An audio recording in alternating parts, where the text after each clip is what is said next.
dragilor, astăzi voi începe filmarea prin a vă zice la mulți ani tuturor copilor, deoarece este ziua copilor astăzi. De asta este atât de mare nebunie.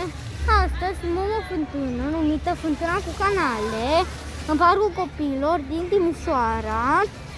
Astăzi ne bucurăm că a pornit, deoarece nu mă vedem foarte des pornită. Nu toate merg, dar foarte multe merg. Vă lăsăm un pic să vă bucurați de ea și de modurile ei, foarte multe moduri.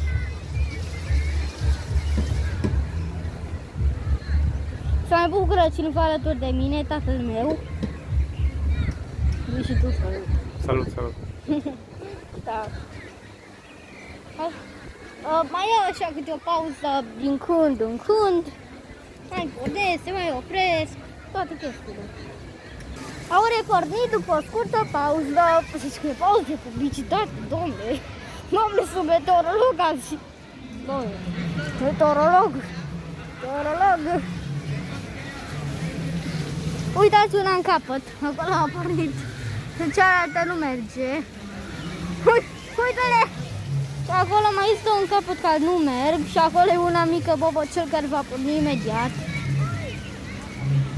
Iar o pauză.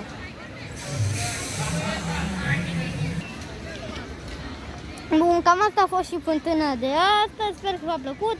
Like, subscribe și rămâneți cu noi. Ziua copilului fericită tuturor copiilor din lume!